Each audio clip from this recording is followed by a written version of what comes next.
नमस्कार दोस्तों, मैं डॉक्टर आशीष शुक्ला एक बार फिर से हाजिर हूँ आप सबको ये बताने के लिए कि डायबिटीज़ में क्या क्या इमरजेंसी हो सकती हैं और डायबिटीज़ में क्या क्या कॉम्प्लिकेशंस हो सकते हैं और इन कॉम्प्लिकेशंस की वजह से क्या क्या परेशानियाँ होती हैं। तो दोस्तों, डायबिटीज़ में इमरजेंसी बहुत ही कॉमन चीज़ होती है। एक वो इमरजेंसी होती है जो सिर्फ और सिर्फ डायबिटीज़ से रिलेटेड होती है और एक वो इमरजेंसी होती है जो डायबिटीज़ की वजह से या तो कॉम्प्लिकेशन हो चुके हैं या ऐसी इमरजेंसी जिसको डायबिटीज़ और ख़राब कर देती है।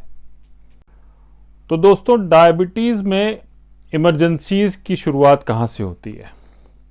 जैसे कि मैं पहले भी बता चुका हूँ कि डायबिटीज़ बच्चों में भी हो सकती है, अडल्ट्स में भी हो सकती है, इसके अलावा बूढ़ों में तो बहुत कॉमन है। तो हर स्टेज पे अलग अलग टाइप की इमरजेंसी होती है, बट बेसिकली तीन ही इमरजेंसीज जो होती हैं वो डायबिटीज से डायरेक्टली रिलेटेड होती हैं। तो दोस्तों, सबसे पहली इमरजेंसी जो डायबिटीज में बहुत कॉमन होती है, इसका नाम है हाइपोग्लाइसीमिया। हाइपोग्लाइसीमिया वो सिचुएशन है जिसमें कि हमारे ब्लड के अंदर की शुगर एक लेवल से नीचे चली जाती है।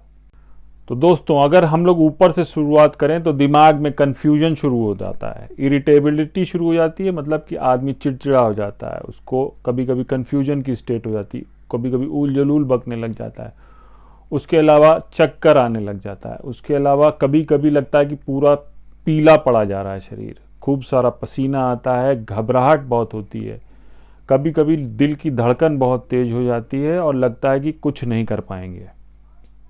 कुछ लोगों को चक्कर से आने लगते हैं, कुछ लोगों को नींद आने लगती है, भूख लगती है, उल्टी लगने लगती है या नौजिया लगती है या उल्टी हो भी जाती है कुछ लोगों को। और ऐसा नहीं है कि ये सिर्फ जगते में ही होता है, कभी कभी सोते में भी हाइपोग्लाइसीमिया हो जाता है। उस दौरान कभी कभी पेशेंट बेहोश मिलता है, नींद में अजीब से बड़बड़ाने लग जाता है, घबरा कर उठ जाता है, खूब पसीना।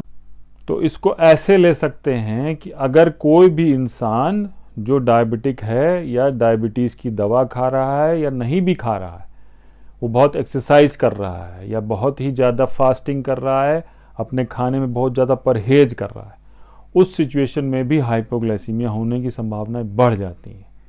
तो ऐसी सिचुएशन का ध्यान रखें। तो ये तो बात हुई उन लोगों की जिनको पता है कि उनको डायबिटीज़ है और वो हाइपोग्लाइसीमिया में जा सकते हैं।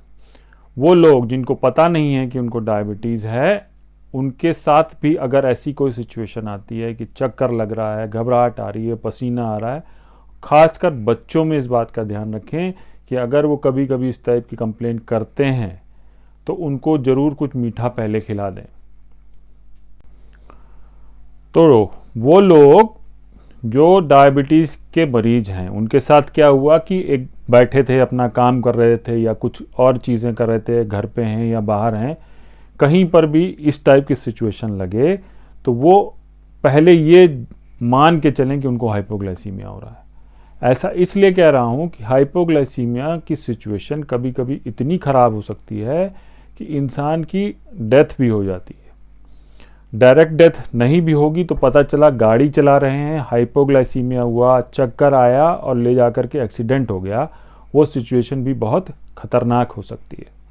हमारे शरीर में शुगर हमारे ब्लड में होती है जो कि पूरे शरीर में दौड़ती है और हमारे सेल्स को एनर्जी का सोर्स वो होती है, हमारे सेल्स को एनर्जी देती है, जिसकी वजह से हमारे नॉर्मल बॉडी फंक्शन चलते रहते हैं। अब कुछ सिचुएशंस ऐसी होती हैं कि जिसमें ये शुगर लो हो जाती है। लो होने के कुछ प्रमुख कारण ये हैं कि हम या तो इंसुलिन ले रहे हैं या हम ज़्यादा डाइटिंग कर रहे हैं या हम एक्सेसिव एक्सरसाइज कर रहे हैं। कभी कभी कुछ ऐसी दवाइयाँ भी होती हैं जिनकी वजह से शुगर लो हो सकती है। तो इन बातों का ध्यान रखते हुए ये बहुत समझना ज़रूरी है कि शुगर लो कब कहते हैं। अगर आपकी ब्लड शुगर 70 से कम है, 54 से ज़्यादा है, तो इसको माइल्ड कैटेगरी में डालते हैं। अगर वो 54 से नीचे है तो मॉडरेट है, अगर और बिल्कुल ही आपकी मशीन नहीं बता पा रही है तो दैट मीन्स कि वो सीवियर कंडीशन में आप जा चुके हैं। तो इस चीज़ का ध्यान रखते हुए हर डायबिटीज़ के मरीज को अपने पास कुछ ना कुछ मीठा ज़रूर रखना चाहिए। वो इसलिए कि मान लीजिए आप कुछ ऐसा कर रहे हैं कि आपकी शुगर लो होने लगी, आपको घबराहट होने लगी, आपको पसीना आने लगा, एकदम से चक्कर आने लगा, आपको बेहोशी लग रही है, एकदम से भूख लग रही है, तो सबसे पहले अपनी उस मीठी चीज़ को तुरंत खा लें।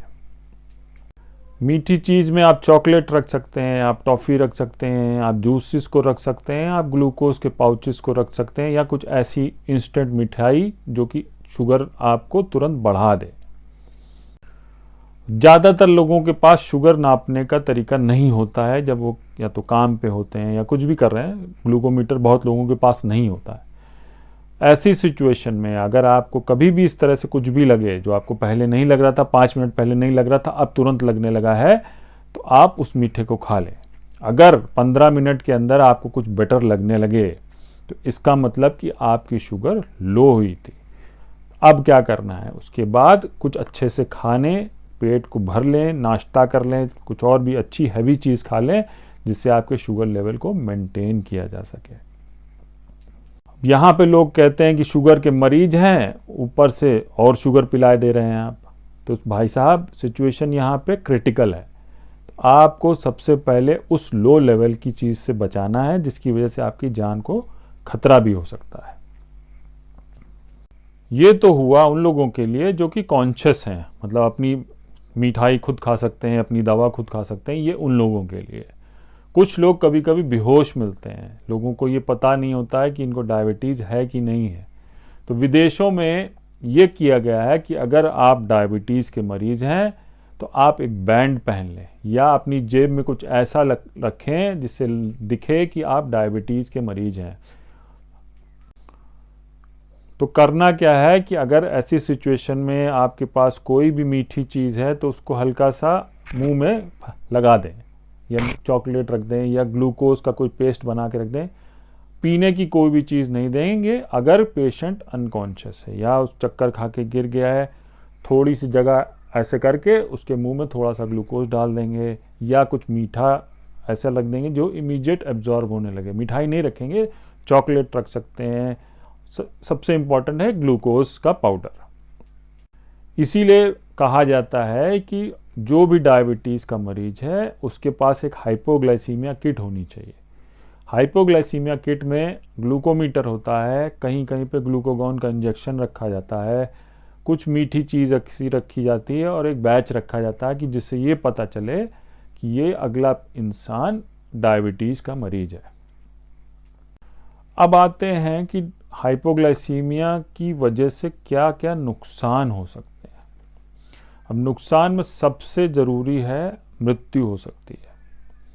जी हाँ, बिल्कुल मृत्यु हो सकती है। कैसे? शुगर बहुत ज़्यादा लो चली गई और आपके ब्रेन ने फंक्शन करना बंद कर दिया, आपके हार्ट ने फंक्शन करना बंद कर दिया, आपको कुछ समय के अंदर कोई भी ऐसी मेडिकल इमरजेंसी की ट्रीटमेंट नहीं मिली, तो डेथ हो सकती है। दूसरा एसोसिएटेड प्रॉब्लम ये हो सकती है कि आप ऐसा कुछ कर रहे हैं जिसकी वजह से आप चक्कर खा के गिर गए और आपको चोट लग गई, या सर में चोट लग गई, या गाड़ी चला रहे हैं एक्सीडेंट हो गया, या घर में कभी चक्कर आ गए, जैसे कि सीजर भी हो जाता है लोगों को हाइपोग्लाइसीमिया में, तो वो किसी चीज़ से टकरा गए और हेड इंजरी हो गई। तो ऐसी सिचुएशन में ये भी हो सकता है। हाइपोग्लाइसीमिया में आपको ये ध्यान रखना है कि अगर आपको फ्रीक्वेंटली बार बार हाइपोग्लाइसीमिया हो रहा है, तो आपको अपनी दवा में चेंज लाने की ज़रूरत पड़ सकती है, या अपने बिहेवियर में चेंज करने की ज़रूरत पड़ सकती है, या आप और कोई मेथड अपना रहे हैं तो उसका ज़रूर ध्यान दें और अपने डॉक्टर से डिस्कस कर लें कि बार बार ऐसा होता है। डायबिटीज़ के मरीज हाइपोग्लाइसीमिया की वजह से कभी कभी नहीं ठीक हो रहे होते हैं, उनको एक्सपर्ट मैनेजमेंट की ज़रूरत पड़ती है, खासकर उन लोगों के साथ जिनको हाइपोग्लाइसीमिया प्लस कोई और डायबिटीज़ का कॉम्प्लिकेशन है। ऐसी सिचुएशन में आप अपने डॉक्टर से ये ज़रूर डिस्कस कर लें कि हाइपोग्लाइसीमिया या कुछ और चीज़ें होती हैं, तो उस सिचुएशन में मरीज को कैसे और कहाँ और कब ले जाना है। खासकर वो लोग ज़रूर ध्यान रखें जैसे हार्ट के पेशेंट हैं, जिनको एंजाइना की प्रॉब्लम है, या जिनको स्ट्रोक हो चुका है, या जिनको किडनी की प्रॉब्लम है, ऐसे लोगों को ज़रूर से ज़रूर ध्यान रखना चाहिए कि उनको हाइपोग्लाइसीमिया ना हो। तो दोस्तों, इन्हीं सब बातों का ध्यान रखते हुए अपना ख्याल रखें, अपने परिवार का ख्याल रखें। कोई भी क्वेश्चन हो, कोई भी कन्फ्यूजन हो तो कमेंट में ज़रूर पूछें। कोशिश करूँगा कि आपको बहुत अच्छे से अच्छा समझा सकूँ। इसी के साथ अपना ख्याल रखें। नमस्कार।